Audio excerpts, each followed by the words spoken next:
Alexa, resume music. How are you? How are you? How are you? It's good to see you. It's the real Spiel.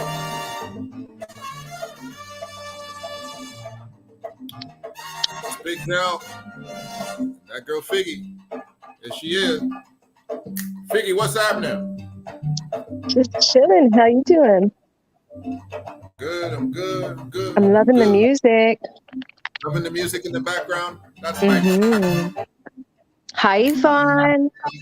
Hey, everybody, Instagram, YouTube. It's that girl Figgy and Big Dell, your Uncle Dell will tell. And this is the real Spiel. Alexa, stop the music. Figgy, how your day been? My day's been pretty easy, actually. Pretty I easy. had a little wine, so trying to tame down the frisky. Those are the best ingredients to having an amazing show. As I tell all of Instagram here, I'm here. For those who are on YouTube, you got to click on that little bell, and it will alert you to when our next or when we're going live. It will alert you to when we're live and let you know. For those here on Instagram, I don't know how it does that, but I think it does do that. So It does, yes. it does see it. Good to see you, Lady Cost. Good to see you, Keneal Roberts. Good to see you, my brother. Good to see you. Listen, everybody, how are you? Marty, Domino, Fo, John. Good to see everybody tonight. Tonight we're talking about what we talking about, Figgy. Tell the people what we're talking about. You know what?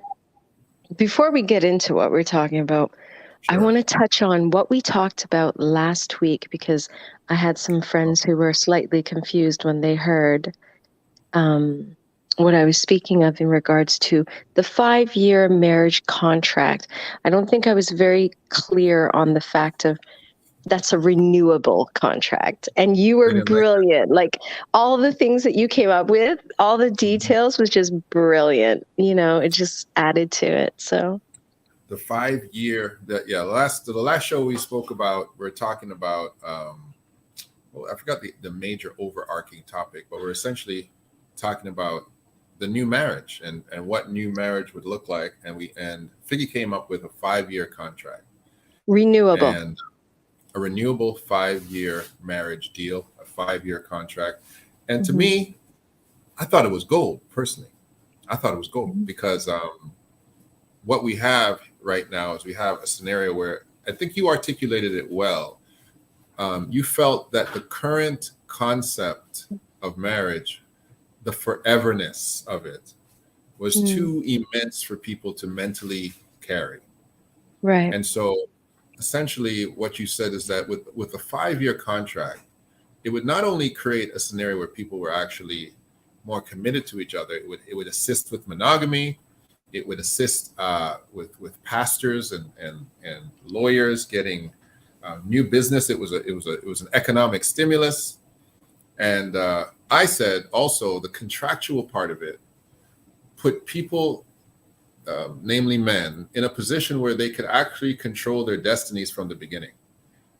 Because we have a culture of exiters and people, women, mainly women, want to exit relationships within the context of their forever marriage anyway. 66%. I think the average figure was 53%.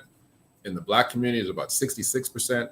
In the church community, it was 66%. In the Black community, it was about 61%, something like that. It was a Yale EDU study. And so we're finding that regardless of ethnicity, regardless of religious perspective, people are leaving their marriages in droves. And the majority of the peoples are women peoples. And so our conversation was, does it make sense for men to be married? And if it does make sense for men to be married these days, my position was front loaded with legal things that allow you to survive a marriage and not get raped as a man. Front loaded legal jargon. And Figgy's position also make it a renewable scenario every 5 years. That's where we put it. Take it or leave it. These are opinions. Take it or leave it. Alexa, resume music. We need to lighten the mood. Hey, Alexa, stop the music. Nothing really to lighten the mood over. It actually makes things very spicy in a marriage if you know that, if you want to, it keeps things new and fresh. I think honestly, it might. And, again, as a gentleman, once bitten, twice shy, 3 allergic, getting me and a lot of my demographic into this institution that is, we can't say anything about God, but God, this sacrament's a tough one now. Hey, it's a tough one. So that sacrament is one of the toughest ones, and it's always been tough. And this, I'll throw this in too before we get into, and I think I can segue this very nicely into why we're talking about trauma today, because I think the reason that we're even having this discussion is because people are traumatically affected by bad marriages. But throwing this little monkey wrench into the discussion. Somebody said I'm looking yummy. I know that. But thank you very much. Flirty. Thank you very much. I try to go into my closet and I have a yummy section. I have a church section. I have a corporate section. I have a hood section. So I went into the yummy section today with my salmon because real men don't wear pink. I was going to say coral, but okay, salmon. Right. I'll take coral. Right? And I came out looking yummy, as you said. Thank you very much, Heavenly Opal. Kalia, I see over there peeking. Look, the lady Cost said, "Stop it." I will stop, but I can't stop being yummy. It is part of the savoir-faire of the middle-aged man. I can't stop it. It's just and I've lost my train of thought. So let's segue. Good segue. Segue into what we're discussing tonight. The trauma bonders. I think what has happened is that we have a culture of people who are traumatized by coming out of relationships. What do you think about that? I think that's where most of the trauma comes from. I mean, some people screaming in church hurt, but I think most people's trauma comes from relationships. What do you think, sir? What do you think, Figs? You're a scholar. Hi, how are you doing? Sorry to interrupt you, Figgy. No worries. Yeah, I was going to give a shout out too, but I didn't want to interrupt you. But anyway, let's give a shout out to everybody before I speak. Shout out to Obscure Scholar, who's just jumped into the live. I also have something that's I got a little comedy relief coming up for us in a second. But Figgy, it's your turn. What do you think of the concept here of people are mostly traumatized by relationships? Okay. I was going to say that me personally, I don't really get too traumatized by relationships. I might be a little bit of a unicorn, but for me, I think family would be more traumatic than a relationship. That's just me personally, just because I do believe that everyone's on their own journey. And I try not to really take anything too personally. That's the real. I'm not trying to be politically correct. It's just a man or someone else's son can't really affect my life the way my family can really affect me in a traumatic way. But I agree. There are a lot of people that, they've got a solid family. So it's really men that are hurting them. It really depends on the person, right? I agree. Go ahead. I agree. I was just going to say, if anyone is on, because you're on YouTube as well, to like the video, because it keeps the algorithm going. And also there's a call-in number, and there's also a stream link, right? Well, let's give them the call-in number. For those on Instagram, I need you guys to be partnering on both platforms, because what I've got going on here on YouTube, it's a whole different look. I've got an overlay. I've got comments, and oh, sorry, Yvonne. Hello, we didn't say hello to you over here on YouTube. My loyal YouTube subscriber. But for those who are also on Instagram, please follow, subscribe, like, notify yourself with the little bell on YouTube, because as Figgy said, it makes that algorithm talk much better. Right? Also, if you want to participate, if you want to participate in the conversation, which would be amazing. I know sometimes it's a little uncomfortable to go on Instagram Live, but you have that option. You can also come on the stream on YouTube. You have the link there. You've provided on YouTube. If you go on YouTube, you don't have to show your face, and your friends they're not aware that you're on live. And also, there's a call-in number that you could probably type in and put in your YouTube there. You can type that in the comment in YouTube. Oh man, don't get me to do it. I'll press buttons and click myself out. I'm so unaware of this stuff. I'll put it on Instagram. And okay. So the number. I'll put it on both. Go ahead. The number is. Okay. The number is 289-270-7766. If you want to just call in old school style, and we'll put you on a little Bluetooth speaker, and then we can all have a discussion. 270. Yes, 7766. 289-270-7766. And I'll send that to both platforms. I have no idea why all you want to call in a thing when it's a video show, but if some of you like Figgy, who's hiding in the background, hiding your glory in the background, I want to be deep throat in the old school, I don't want to deep throat in anything. I know I fell into a ditch with that one. The old adage of being a deep throat was being somebody who was cryptically in the background giving information, but that new girl gave it a whole new spin. So I don't go there. Call in number. Yeah, let's call it. So yeah, if you call in that number, Figgy's got the phone over there. She can get you organized on that side. Now, where was I? I think I'm gonna first of all, before we get into the actual conversation, I want to show you guys something. You folks on Instagram ain't gonna see it. I'm gonna try to turn my camera around just this one time and see if I can get you guys there, maybe. But we'll see what happens as I share the screen and we go into the video. Hold on a second. Let me see if I can flip you guys around here. Okay. Let me do that. Yeah. All right. This is 4 minutes long. It's hilarious. It's by My Country Lane. And it's relevant to what we're discussing today, relationship trauma. What's wrong? What's the matter? Try to lift the phone. About Mike. What about Mike? Mike and Amber. Yeah. What about Mike and Amber? They're high school sweethearts. And they had something going. When you saw them in that restaurant, I told you, bro. I know what I be.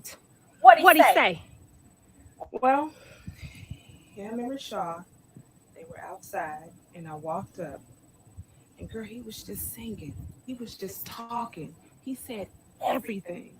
Oh, so him and Rashad that he tried to hook me up with was talking about him and Amber. He said everything. Everything. They kissed. Oh, so we kissing Amber. Yeah, he even said he was still in love with her. Oh, so we kissing and we loving. I come from the door. He was just saying all sorts of stuff. He was at her house. She cooked dinner for him. Literally, you may as well just say that they were almost a couple. He was gonna leave me for her, but he didn't. in the midst of them getting heated up, this is what he says. I can't do this because I'm in love with Ro. What man gonna stop in the middle of getting something to say, I don't want to do it? I don't even know if I believe It's a test of lie. He lied.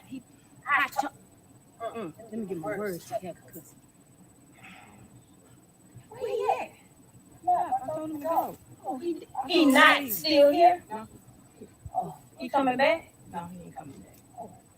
You What are you sure? doing? No, I just want to talk to him if he coming back. Come on, Shell. I need a friend. What did you do when you got all of this kissing and eating and touching and non-vending machine business? What did you do? Did you I just told him to leave. leave? I just told him to leave. Why you can't do the thing? Come on, Shell. I don't know. I still. Bro, I love this friend. I know you don't. Come here. Because he done made you cry. You don't play that.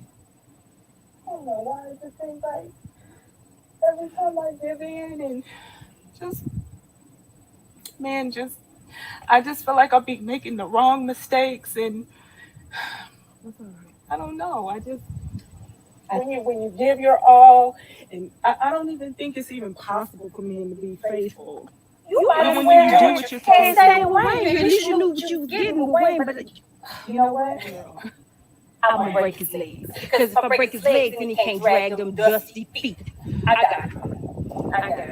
Because I about can do him the same thing I did to Henry, but if Henry, what you did to Henry, you should have been locked up. Don't say that to me. Don't press charges against you. 'Cause what you did, Don't say that wasn't right. You ain't got to say about that and put my name with it. That's okay. I'll take care of it. You ain't got to cry over Mike. It's not even, you know what? It's not even about Mike. It's just about women giving their all, 100% dedicated, and they still cheat. That's all right. I still think, even if he didn't go all the way, it's still cheating. Because You put your lips on Amber and me. You ate Amber food and my food. You over at her house. It's just deceiving. It's still a lie. What you admit, you're still lying. That's all. I don't know. I just think I do know. Come on. You come on in here. I'm going to cook you something to eat. If Mike coming back, you got some grits? don't worry. What you want? Oh, Ooh.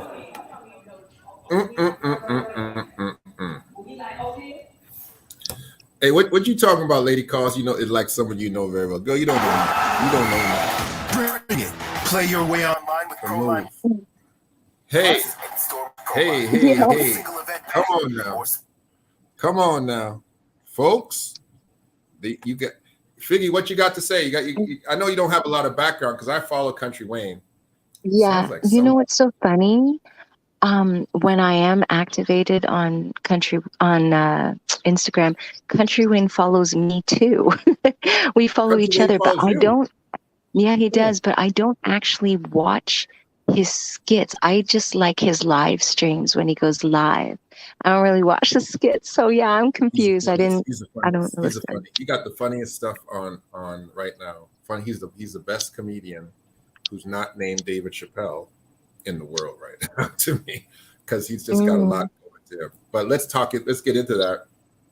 I'm not going to even address the slander from Lady Cause here. I'm not even going to address it. Okay, but explain the situation. I thought that the friend was the one that was sleeping with, that he was cheating on with. Am I wrong?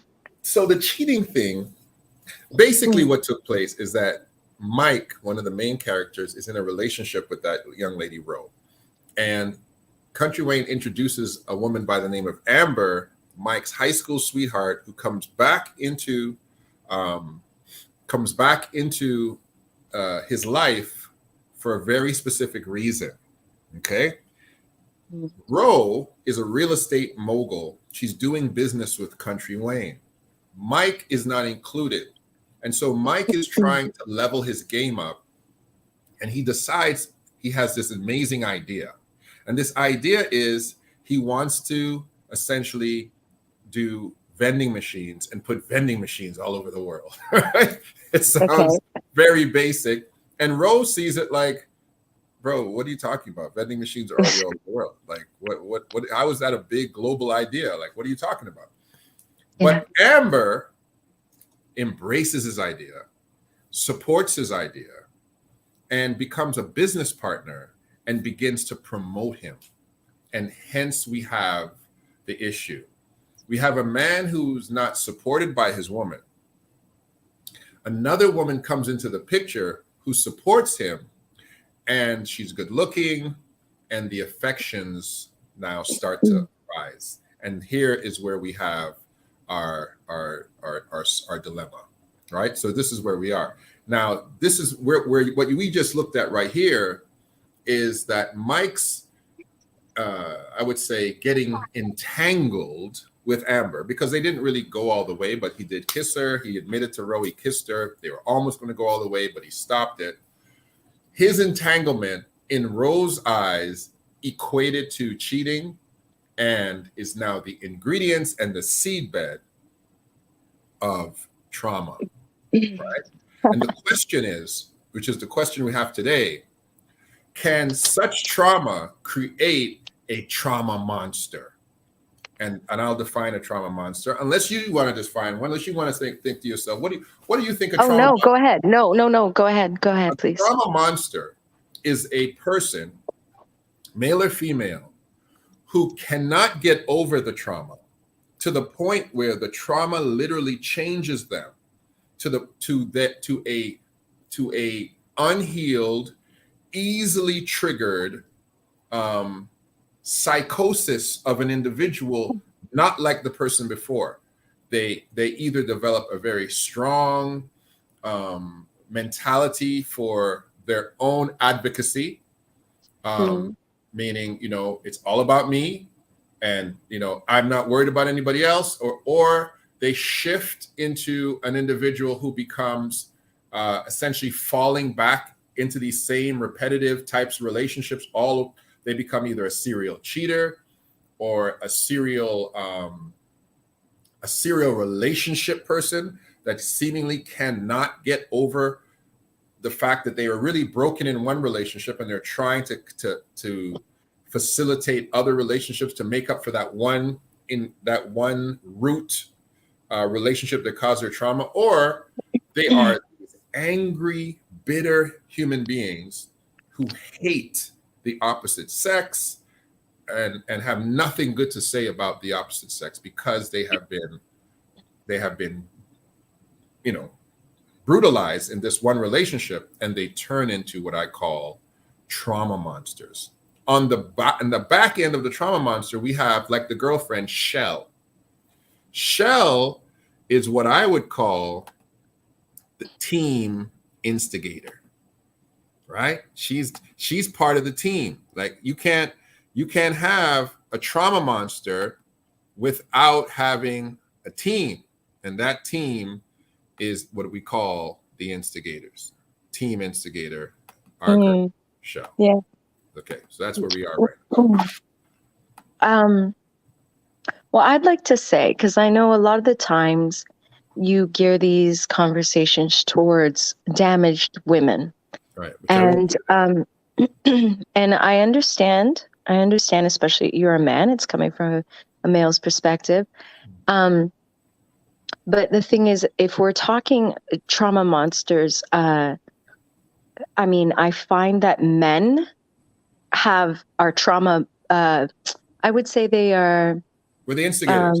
No, they're hidden trauma monsters, because they're trauma monsters who can control their emotions, basically, because that's mainly actually what men all do at a young age. When they get hurt by the girl that they love, the first time they fall in love with any girl, and that woman hurts them, they never, ever, ever love the exact same way again, ever again. So that's a trauma monster, except men, control their emotions a lot better than women. And the reason why is not that women can't control their emotions. It's because in society today, not just today, in society, we're allowed to unleash our emotions. So that's why you probably see women more as the trauma monsters. But to be honest, men are just controlled trauma monsters. They're emotionally controlled trauma monsters, because you'll never get the goodness of that man after he is hurt by one woman. Now women are getting hurt by multiple men, and because we still continue to probably do the same things, or maybe not, like you said, in scenarios where it's extreme, and they turn into, okay, I hate all men, or whatever it is the case is. I just think it's a matter of, one sex being allowed to be emotional, creatures, and the other sex not being allowed to be emotional creatures, so they handle it in a different way. Let me unpack that. Let me deal with the men first, and I think you said some powerful things. I believe I'm going to remember them, but if I forget, remind me. I think if I start with the men, because you said I always jump down these women's throats, and I'm going to say this before I go. Yvonne says, as far as I'm concerned, the trauma monster is glad about her friend's problem. I agree. I think Shell looked very happy. She also says, but he didn't go all the way. He couldn't go on the way, so he shouldn't have told her. Getting back to that, Yvonne, I like that. Yeah, I like that too, actually. Heavenly Opal says, after Lady Cost's slander over here, but Heavenly Opal says that men are the instigators. Obscure Skull says, good point, and says, men know what to say and do make us go crazy.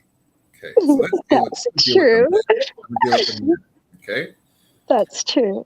What you said, Figgy, is that most of the men's trauma monster evolution comes from that one jilted scenario. And I have to agree. It is. I think it only takes one, the right one. Yes. To turn a man into a monster. He just has to meet the right one, baby. Yeah. Right? And he becomes, and I think there's a bunch of things. The serial cheater, it's Figgy popped out, she's going to come back. The serial cheater, ladies and gentlemen, is usually where he begins. Unless he's psychotic and he becomes a crazy person and he wants to start killing people. That's a whole other show. But you're back, Figgy, you're back. Sorry about that. It's okay. So he can become a serial cheater. That's where they start off. They start off saying, I don't care about these women. And so they start running through the community like a fox with its tail on fire in a cornfield, burning down everything in their path. That's where it starts, first of all.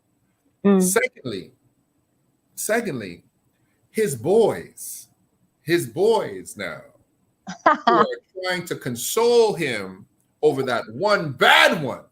We don't console very well. Okay. Never. We walk in there and talk about, bro, I told you not to. You man, go out here and just start slaying them. Like we are horrible at consoling. Horrible creatures. Oh Lord, we fan the flame. Yeah. And some of them dudes just want your ex-chick. Some of those dudes are fanning the flame so they can go now sneak behind you and go pick up the girl that you just lost. Some of those Negroes are like that. I got no couple of them. So, but as far as the guys who don't even do that, we have some terrible bedside manners.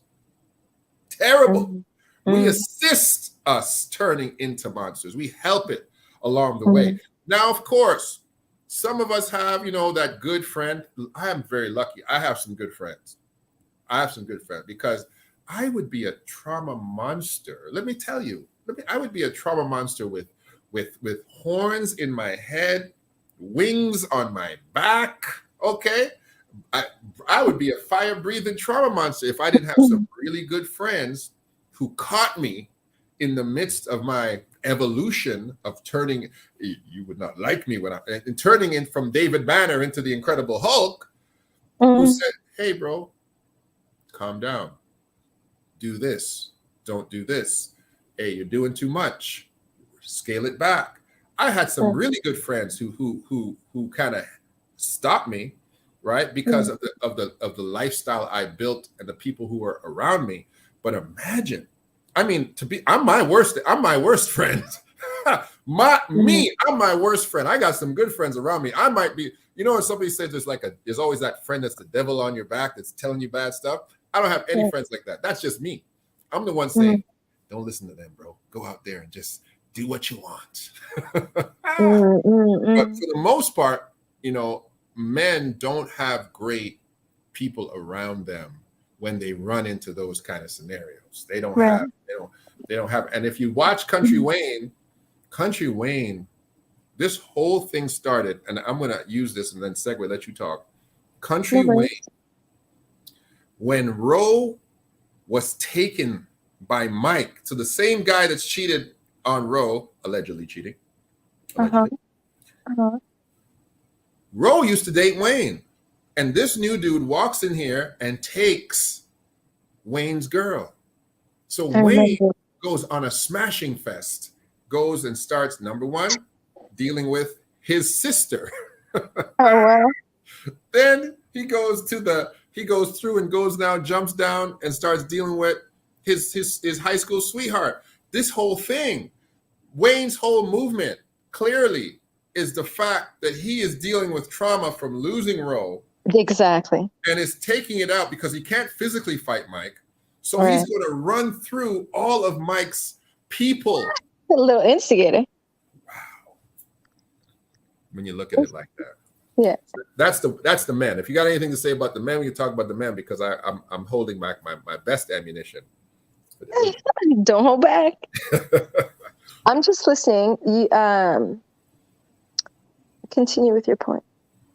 When we get to women trauma monsters, listen. You're so funny. A man he'll go out there, he'll start living crazy, get a couple tattoos, get himself a little man cave, go out there, grow his hair out, grow locks, do something. He'll do something like that, right? Go to Africa. I ain't talking about nobody specific now. He might go out there. But when y'all women folk, when y'all women folk get into trauma, listen, y'all start creating institutions. Y'all women folk, when y'all go through trauma now, y'all create platforms, books, y'all create self-help camps and retreats, and oh Lord, y'all create businesses out of your trauma. Oh my God. And listen, y'all will invite other trauma monsters from across the world to come and talk. Hey, I'm having a trauma monster seminar. Would you like to come and talk? Trauma monster from England and trauma monster from Brooklyn. Y'all invite the whole crew of monsters. Okay, it becomes Space Jam. And you invite all the monsters to come on your platform now. Yeah. And you guys now have a meeting and sit down and kumbaya and start slaying Negroes, boy. Ooh, the Ku Klux Klan got nothing on y'all. Y'all don't wear sheets. Y'all. My gosh. Some of my worst experiences. Obscura agrees with you. And she's like, sure do, tribe. I told you I held back my best stuff. Listen, I just want to say I am not like that. I'm a unicorn. You're not like that at all, Figgy. I really am not. But I'm definitely I walk to a beat of a different drum still. Obscure Scholar says, listen, it's a tribe. They sure do. I'm telling you, when women get scorned, they don't stop at I'm just gonna, I'm just gonna get over it. No, y'all don't do that.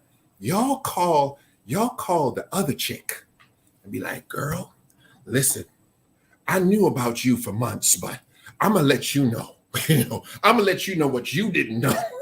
They team up. They team up. New girl calls old girl, or old girl calls new girl, and they start comparing notes because old girl wants new girl out the picture. So she calls old new girl because she's old girl, and she says, he's been lying to the both of us. Oh, he's been misleading you. Oh, girl, I knew about it when you came up there. And she started relaying. New girl's like, well, hell, you know a whole lot. Yes, because he done told you about the old girl. Because but now old girl coming up here and now try to chop you out the picture, and new girl be falling for it. Listen, the amount of things that takes place. The worst. This is the worst situation, though. Let me tell you the worst. The worst situation for a woman is when you are traumatized by a man via the information from another man who tells you about your man. Because those brothers, they spare nothing. And when a woman hears it, and you guys tell me this, your man is doing something he's not supposed to be doing, whether it's cheating, whether it's seeing somebody else, and you hear it from a woman, that's one reaction. But if you hear it from a man that you deem to be his associate or friend, is it worse? That's a question. Is it worse?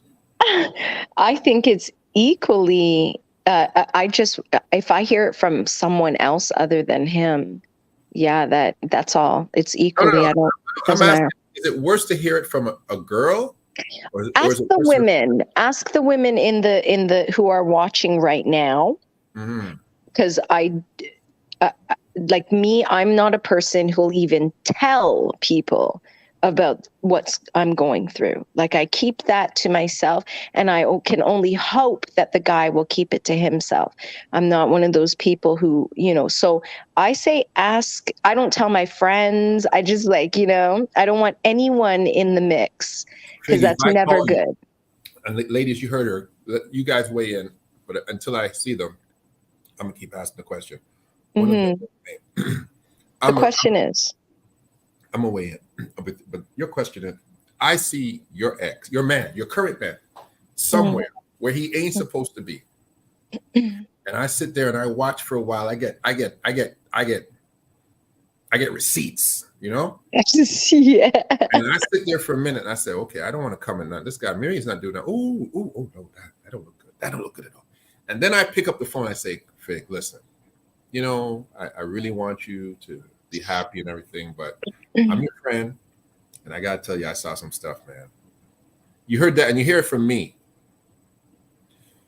Is it worse hearing it from me than hearing it from a woman? Okay, let me try my best. Okay, so I think that it would be worse hearing it from a woman. Is that the right answer? I don't know. I don't know what the right answer is. Because I like, to me, again, okay, if you're telling me, I think whoever is telling me, I'm going to respect them. No, I don't think it would be worse at all. I think anyone who's telling me about what's going on, instead of like keeping it to either way, like me, here's the double standard. Because if I see something, if I see like my friend's man cheating on my friend, I'm not actually going to tell my friend. I'm going to go straight up to that guy, and I'm going to let him know that he must tell her. He must stop, and I'm gonna talk to him my damn self. I'm not here to, because you never know. I don't get involved. That's the best thing you could do for a dude who don't want to tell. That's the best. No, just listen. I don't get involved in other people's domestic affairs. I'm Caribbean. This is what we are taught. So like, we're in our business. Exactly. But again, is that kind of bad? Because that's my friend and I'm seeing her man cheat. Now, I've been in a situation with that, not necessarily where he was cheating, but my girlfriend, this guy would come out to my events, basically her husband. They're not technically married, but they have a couple kids and they've been together for years. So she's like, you got to watch him. I'm like, no, I don't She goes, you have to tell me if anything happens. Like, honestly, I won't tell you, but don't worry. I'll tell him. Like, I will talk to him and I'll make him tell you, or I'll make it stop right then and there. I'll handle it for you, but I'm not going to be the one who's going to be the bearer of bad news. I just cannot do that, only because I'm very old school, traditional Caribbean, school. It's official. You're officially a horrible girlfriend. But right? And she was so mad at me. She was so mad at me. You've broken the cardinal rule of women. I don't live by. Listen, here's the thing. What I think I'm really great with words and dealing with people, especially with men. And I know that I could get him to see a different light, and possibly even tell. Like, I would say, listen, it's better you tell her, or I'm going to tell her. Which one's going to be? It's better you tell her than I tell her. And then eventually he'll have to tell her. I don't necessarily want to, nor will I probably tell her myself. But I would I'd make sure that's not going to continue. It's either, or she's going to have to know one way or the other. You know what I mean? But I like it. Lots of comments. I got comment. I tell, Yvonne says, I tell the chat manager that him chat like a woman. That's number one. if the man told her. Obscure Scholar says, sometimes it backfires on the person who tells. Jackie says, that's where I'm going in a second. Jackie says it's more believable hearing it from his bro, but his agenda for telling is different than other women. That's exactly where I'm going right now, Jackie. I'm not in a relationship with him. The chatter should go away. She knows already. Okay, let me say it like this. When a woman hears it from a man about her man, in my opinion, it's worse. Because women somehow believe that there is this collegiate of men who will take certain things to the grave, right? Right. Now, I would be breaking male confidences if I affirm that or not. But y'all believe that, men ain't going to tell on each other because they all here doing the same thing, so they're not going to go telling each other. So when a man does break rank, right, and show up and start to spill out his guts, to women, it is excruciatingly more significant. And you're right. I hear where you're going. For a man who is in the relationship with that woman, it is much harder for him to defend. Switching it around. Right. You see me on road, and I have side piece 2.7.90. Right. And you're a good friend of my girl. And my girl says, well, I just spoke to Figgy and she told me that you are out there with side piece 2.570. I'll be like, girl, why you listen to Figgy? Yeah, true. Listen to that. Yeah, listen, Oh, if man. she see me, who was she here with? I was there with my people from work. She don't know them. She see me. I'm a sociable person. I'm here. Wow. I can talk my way around that. And Your girlfriend been flirting with me for years. So I think she's just trying to mess up because I know she's getting a little old. She don't have nobody with her. Right. Maybe I get back in the market. Listen, don't make these girls mess up your happy home, baby. This is me and you. Or I can talk my way out of that. But when the brother comes and says, yo, I saw your guy, man. You know, men know each other. I know what he was doing. And you know what? I respect you too much to even let this happen. I respect you as a woman, as a mother. And I gotta be honest with you, man. This guy's not right. This guy, I don't respect men who do that. Oh, he gonna kill you. Yeah. He gonna kill you. By the time you get home, boy, the bags are packed. She's done called a lawyer. It's a wrap. He might be pulling up to drive her somewhere, shaking his head at you. Hey, it's done because she is accepting. So true. That so true. This man he has committed male treason.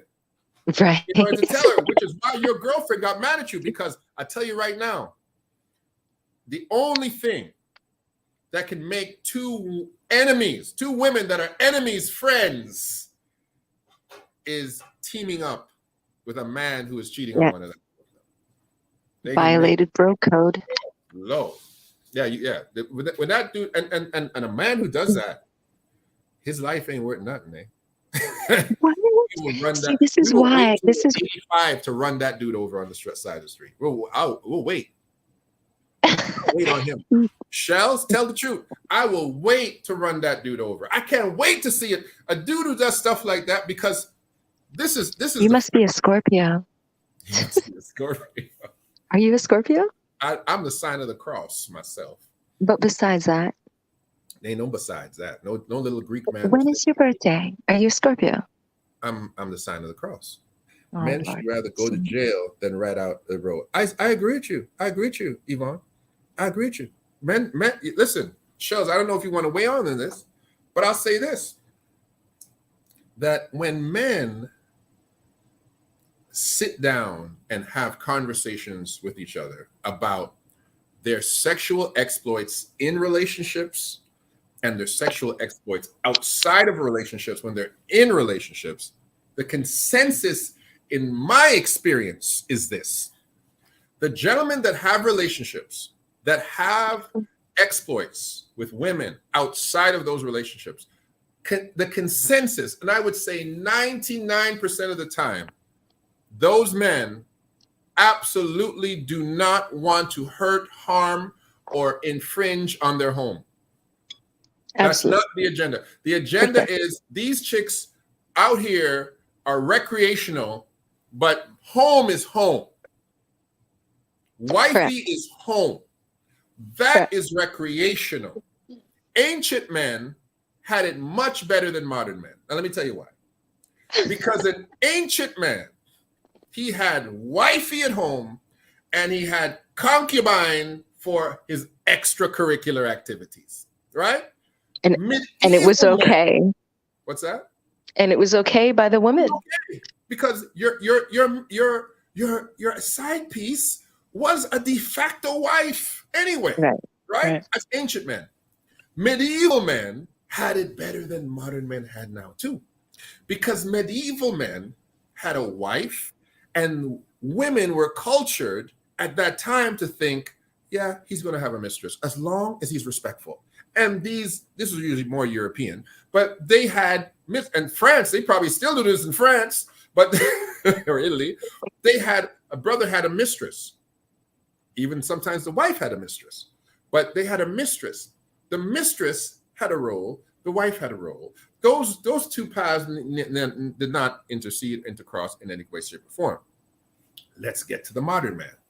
The modern man is dealing with a woman who is militantly monogamous. And when I say monogamous, she is saying it is me and only me that you will have in your mind, soul, or body. And therefore, this is the crazy part about it though.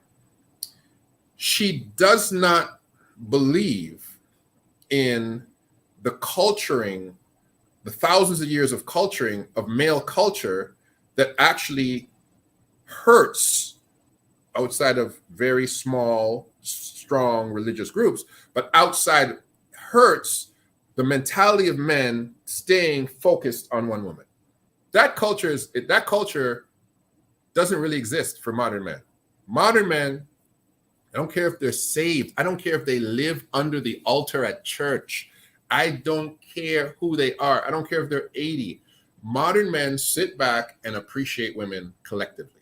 Oh yeah, she's in the best of ways. Oh, she's a wonderful looking young lady. Oh, isn't she a beautiful looking young lady? Even in the most respectful of ways. Hey, Jimmy. Oh, your wife's a fox, Jimmy. Your wife's a heck. Ain't Jimmy's wife beautiful? Why you gotta make the voice though?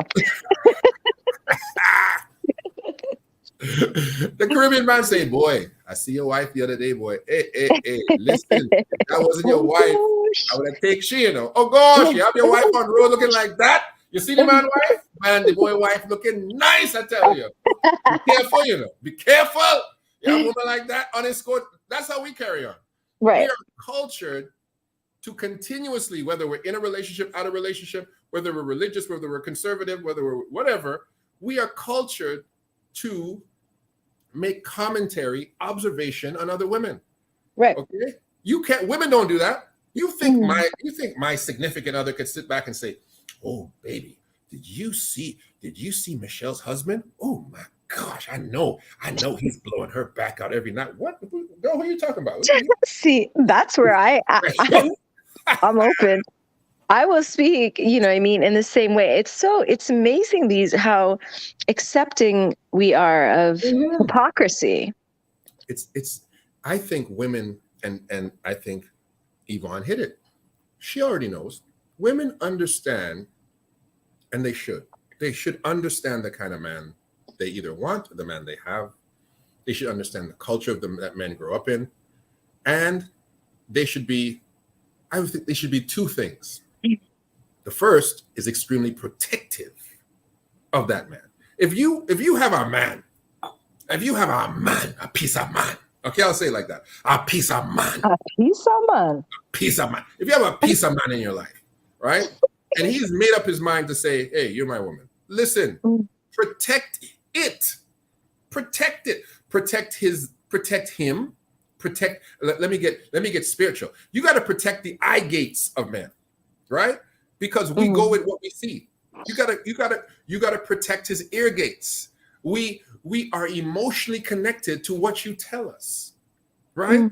And also you have to protect the overstimulation of women when it comes to men. Let me talk to the soca people. The soca people, listen.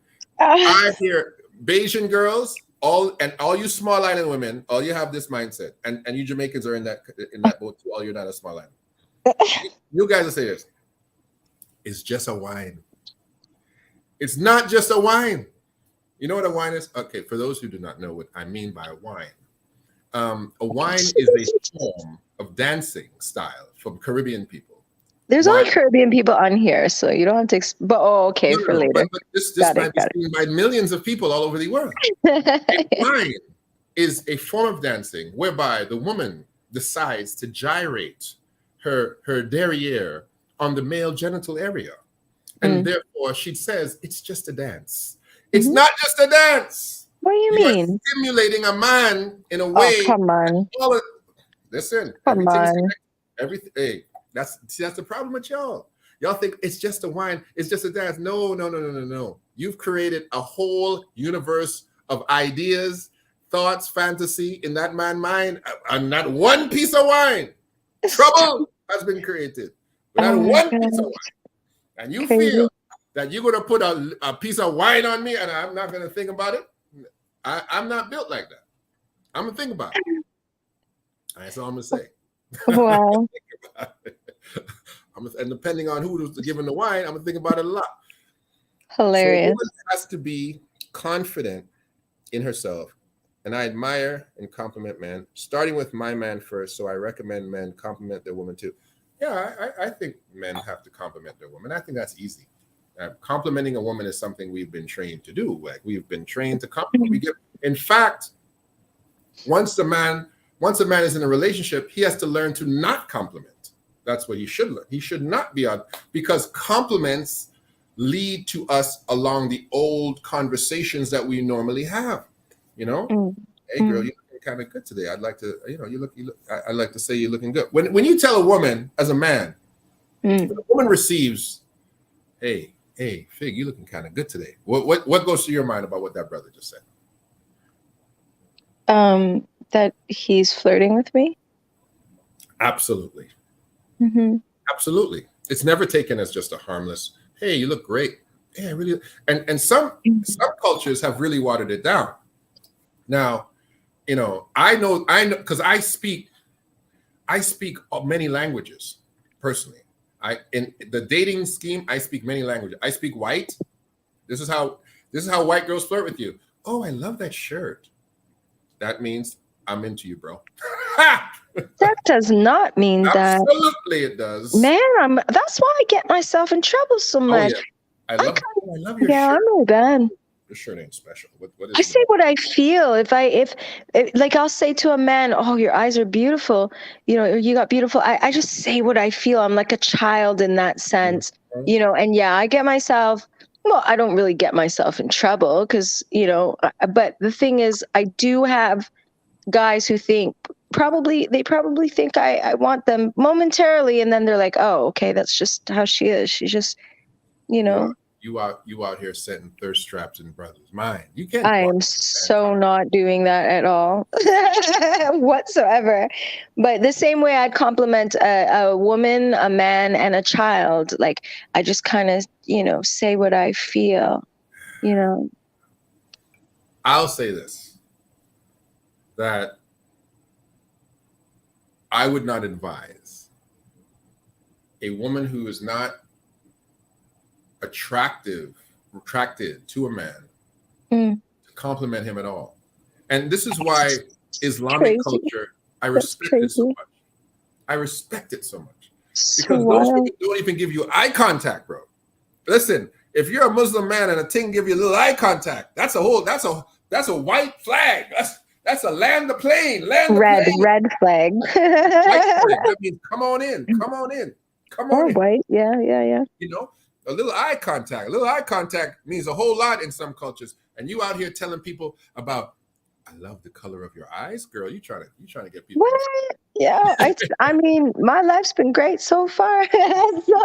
But again, I think it really is all in the approach and the dynamic, like I kind of, and really it also, it goes into their brain and they have to like filter it and whatever. But, I think my approach on things is pretty genuine and, eventually. I believe, but we're getting off topic, actually, the right. instigators and the trauma. The trauma portion of this is, how do we transform these women and men who are now trauma monsters and allow them to no longer suffer the trauma? I have a solution. Oh, I got one too. Only for the women. I don't have a solution for the men. Maybe you have one for the men. I believe that good men, real men, are literal trauma fixers. A real man that shows up in your life. Yes. A real man that shows up in your life can fix your trauma. He has to have patience, number one.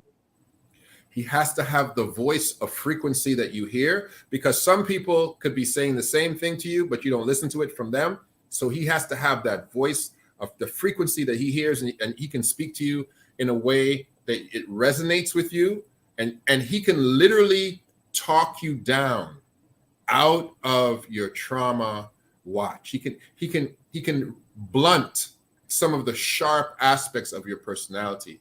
He can lead you by the hand to a new path, flowing with milk and honey, abandoning the old. Because if your trauma as a woman was based on a toxic situation with one man, that next dude has the capacity to obliterate everything that dude brought to the table and give you an entirely new life.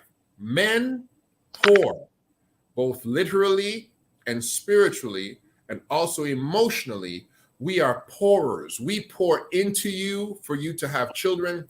We pour into you for you to have higher self-esteem. And I'm saying here, we pour into you in order for you to have all the things that are sitting at the bottom of your glass, all that residue. All you got to do is pour enough water, and whatever was at the bottom ultimately will rise to the top and float out of the glass. If we have enough in us, I can pour into you that you will be a transformed woman. You could be married to Nabal, but I'm David, and I show up and I begin to speak into your life, and things begin to transform.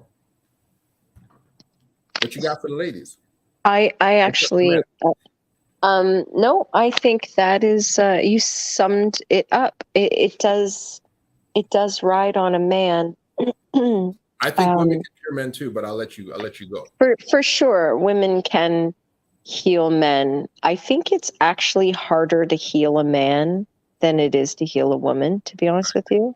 I agree. And I think if the right man comes along, and he can definitely heal her trauma for good.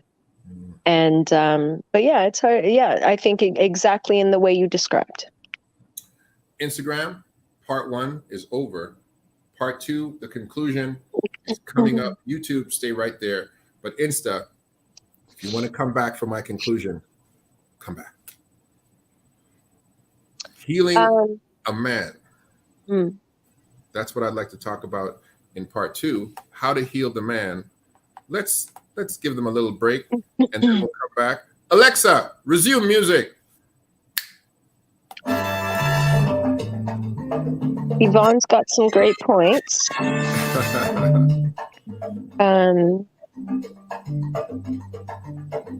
So she had a great question. You can still play the music. Alexa, volume 3. She had a great question. She's like, as women not to compliment another man, so should men not compliment other women? Like, Alexa, stop music. No, I agree. Hypocrisy is absolutely unbelievable. No, I agree. But then again, at the end of the day, we don't make the rules. It is what it is. You know what I mean? And it's true in what you were saying, like women doing that will probably get themselves put themselves in a position that they probably, will have to figure out how to get out of, where men, they just say it and it's just a thing that they say. Plus men are supposed to chase tail. It's just the law of the land. You know what I mean? And we as women, our grandmothers, our mothers, they've all accepted this way, just like we were talking about, a woman, if a woman has to pay half and take on the man's role, which is something we've been accustomed to, men being providers and breadwinners, like how much, like it's going to tweak a woman's respect for you. We don't make the rules. This is the law of the jungle. This is the law of the land. This is thousands and thousands of years of embedded into our psyche. So, but yeah, how do you answer that question? Like, so a woman can't compliment a man, but it's all right for the man to compliment a woman.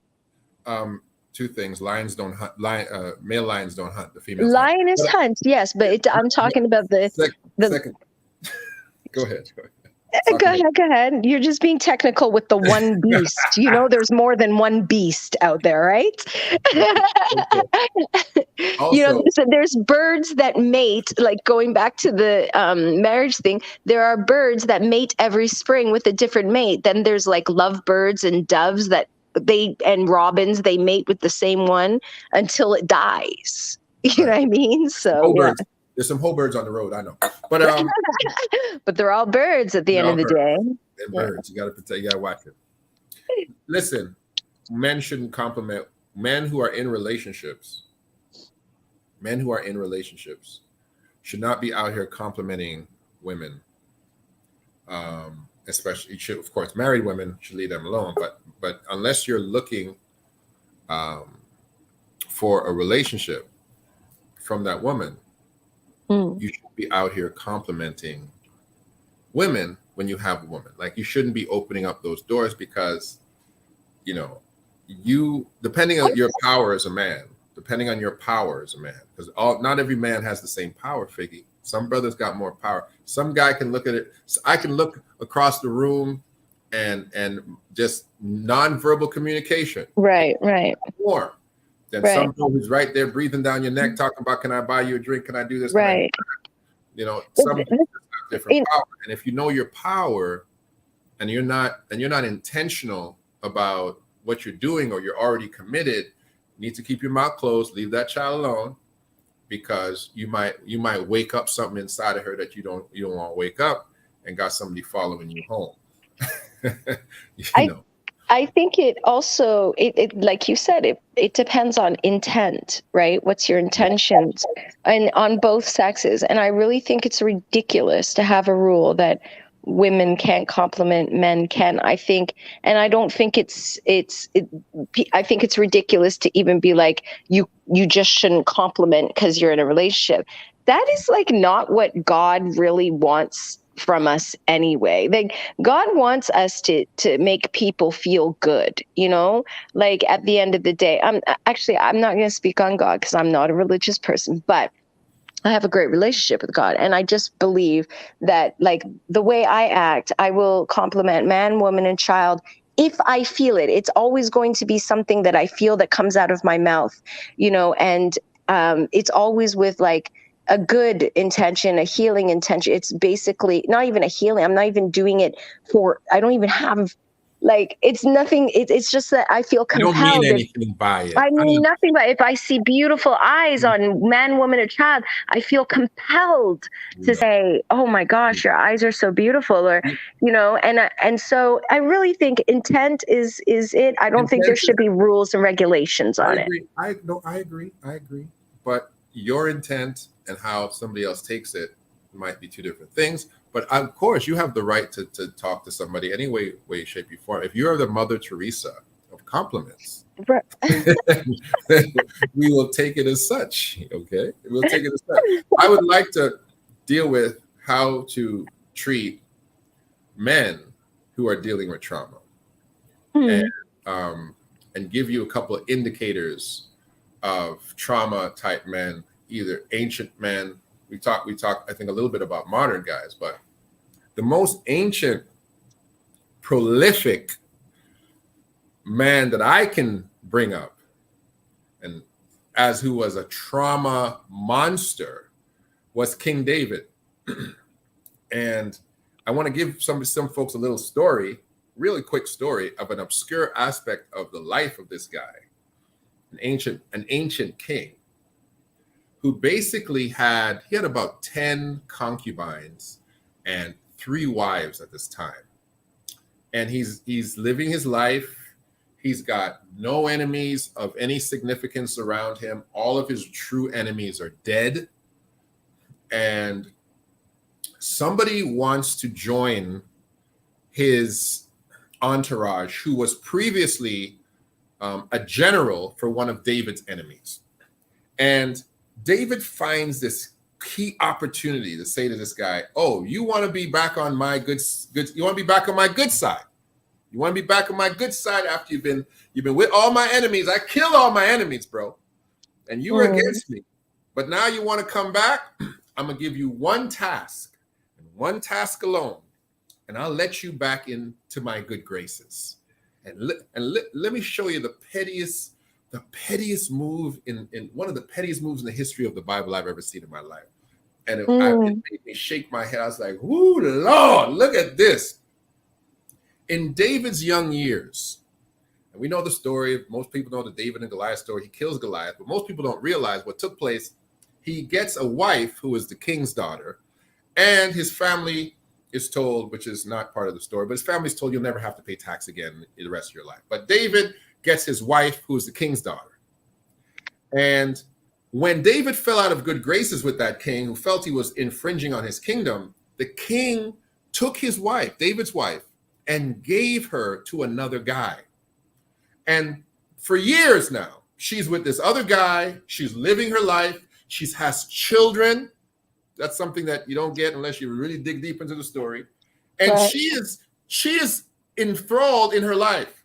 David says to this dude, "If you want to get me back in my good graces, that wife I had way back when I was a teenager, go drag her out of the house that she's in and bring her to me, because she's supposed to be my wife too." Right. And this bully, this guy who is a bully, he's a real bully. He's a very dangerous dude. Kicks down her door and grabs her, drags her all the way to David's house, essentially. And tells her husband, "You say a word, bro, I'm gonna kill you." And drags her, drags this woman who's been long David's ex into David. And David puts this woman in his house and says, "Hey, you're back now. take your place here. Go sit down over there. You're back. Mm. Now, woo! That is some trauma. That is some situation where he's sitting there, and this is what I got to say to men. Do men ever really get over it? Do we really ever get Never. it? Never. I don't think we do. I really don't think No. we really ever get over it as No. men. It's sitting there stuck in our craw. And this is what I'll say to it for those who want to disagree with me. I think, and we can go out on this because we don't got much longer. I think God is like that. Talking about God. I think God never really gets over it. And I'll say it like this. We have this incredible story in the Judeo-Christian religion where this God we have calls himself a jealous God. He says he's jealous. And he says, if you are mine at one time, I will move heaven and earth to get you back. Yeah, I'm going to get mad at you. Yeah, I'm not going to bless you for a while. Yeah, I'm going to let your enemies jack you up. But because I really, really, really can't get over you, I'm going to do anything in my power, including killing my damn self, to get you back. This is the story. And this is, so if God is like this, maybe that's why he made men like that. Maybe he made men to the point where he says, once you love it, once you love her, you're never going to really be able to get over her because I made you like me. That's all I got to say about that. Men can't really get over it. We can somehow, there's a level of appeasement where we get by, but in the back of our mind, back of our mind, you're just dealing with it. You're just coping. It's just a coping mechanism. And you really want to go snatch her by her nappy weave. Yeah. You know what? And not even, David doesn't bring the woman back because he loves her. David brings the woman back because he feels he owns her. That's a whole nother type of trauma. And she hates him. For those who know the rest of the story, she don't even really like him, because when he comes to the point of he's actually crowned as king and he's put back, she scorns how he's behaving. And the Bible says, and he never had sex with her again. It doesn't say it in that way, but it says he never slept with her again. It says, yeah, you're gonna talk about me after I done killed off your daddy, or your daddy thought I was gonna make it. He's in the grave right now, and you want to come here and talk about me when you up in here eating my chicken? It is interesting. I think men cope, but men don't really get over that love trauma that comes from that right one. They don't really get over it. I believe it. And that woman probably will always have his number in some way, shape, or form. For sure.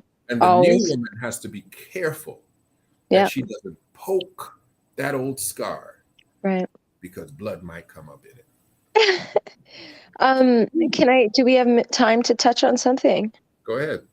Well, in regards to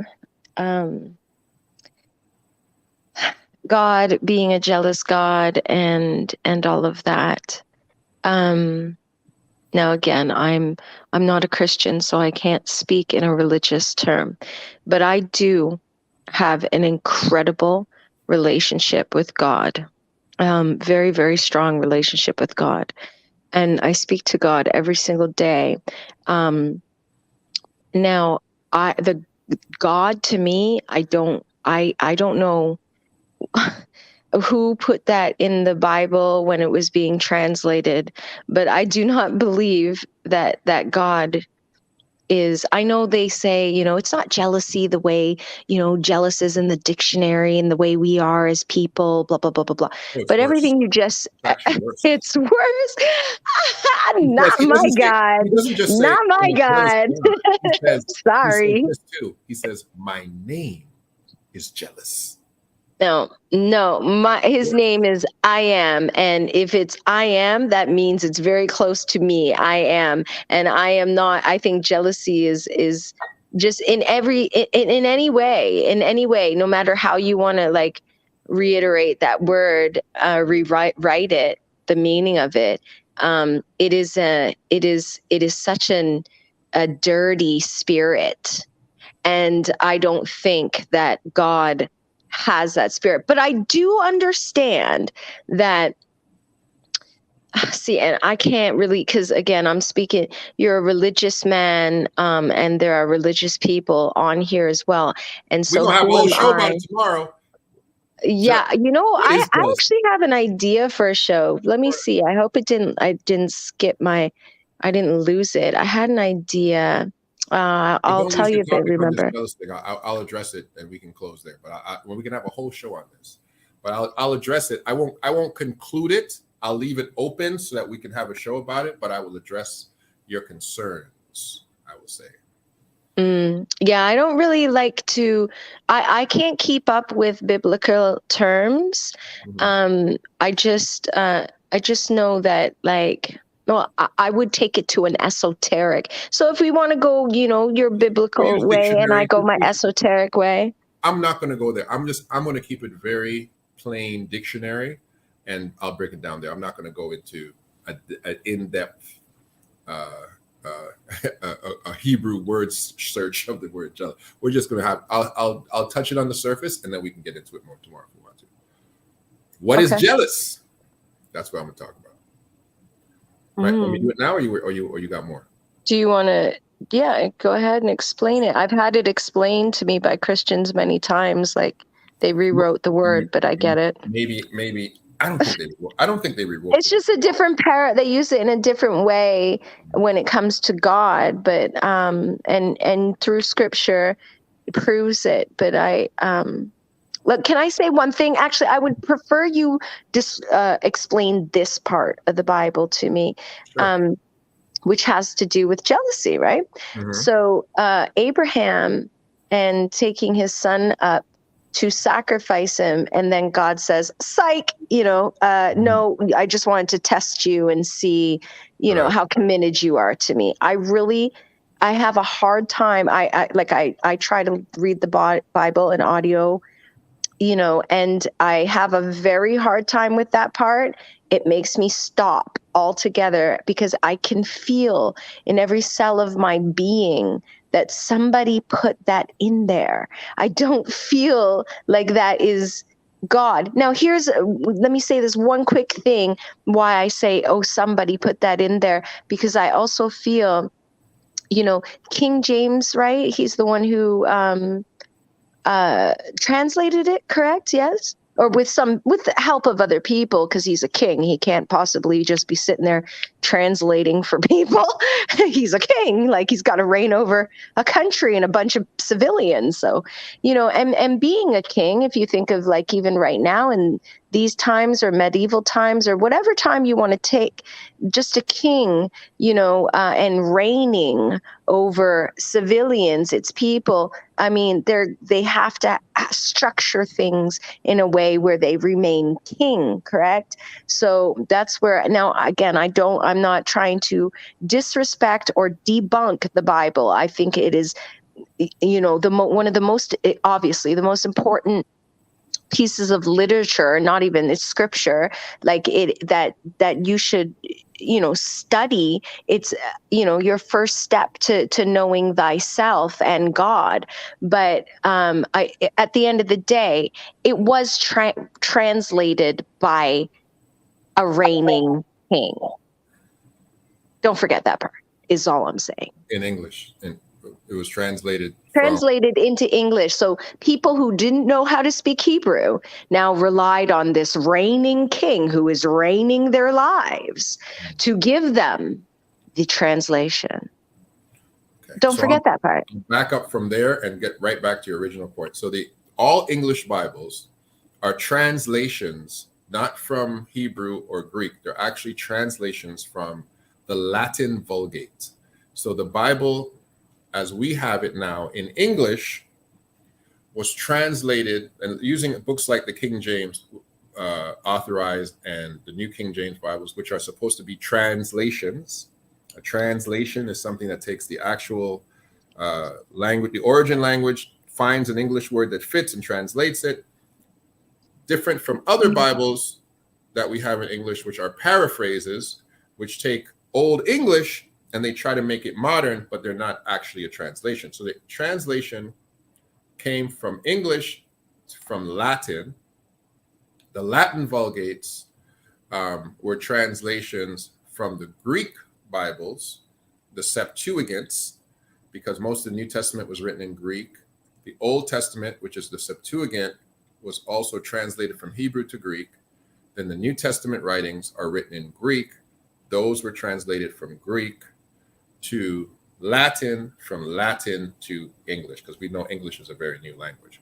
So yes, there was some translations, and we still have a lot of the New Testament manuscripts, so we don't have to rely a lot on, but the Old Testament, we don't have any original manuscripts, but the Old Testaments, we have a consensus by a whole other religious group called Jews that this book is actually authentic. So that part.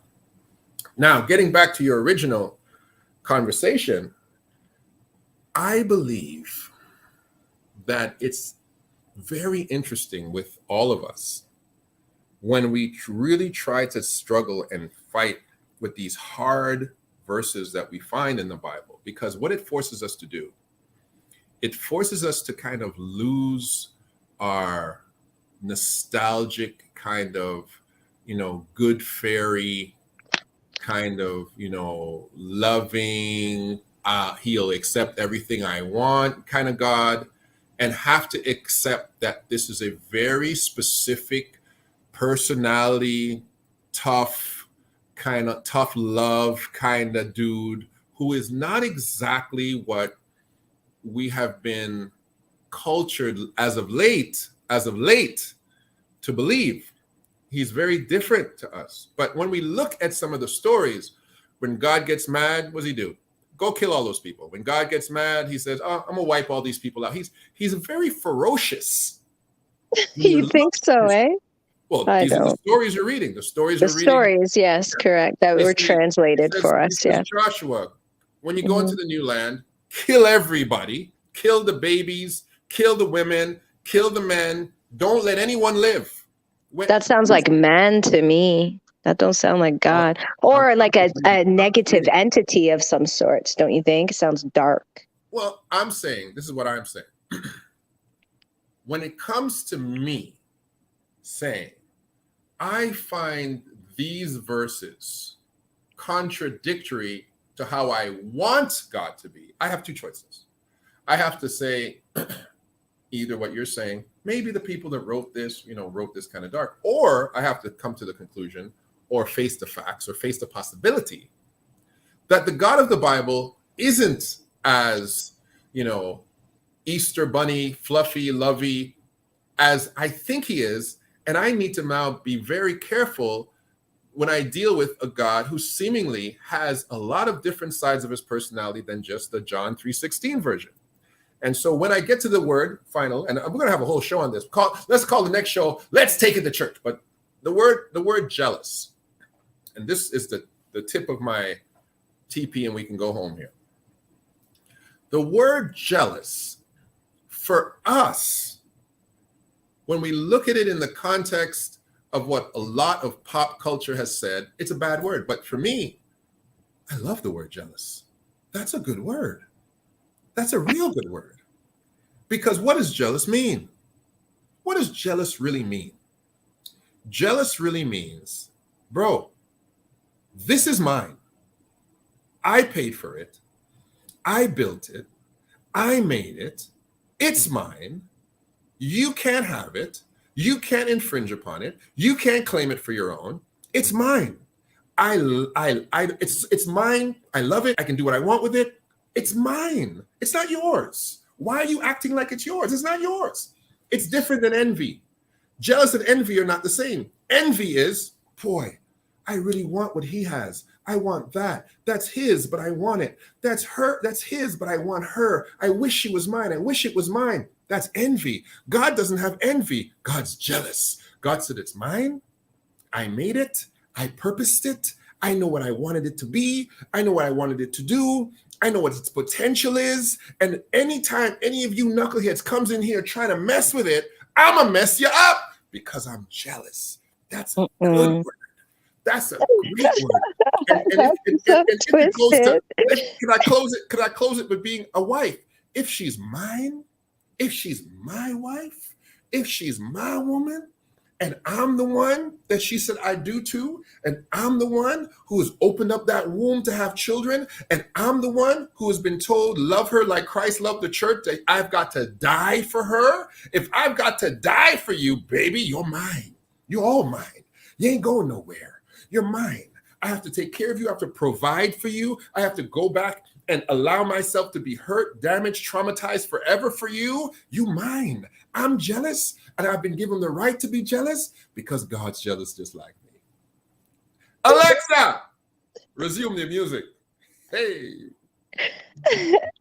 And that's how all my conversations go when we speak about biblical terms. We coming back tomorrow. How about we go to church tomorrow? All the questions you've ever wanted to ask about God.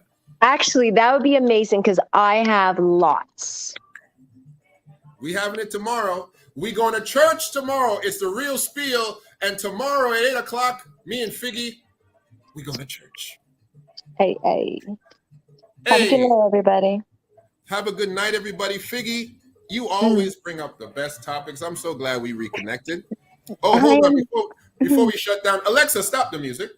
Yvonne has said, Song of Solomon, set me as a seal upon thine heart, as a seal upon thy arm, for love is strong as death.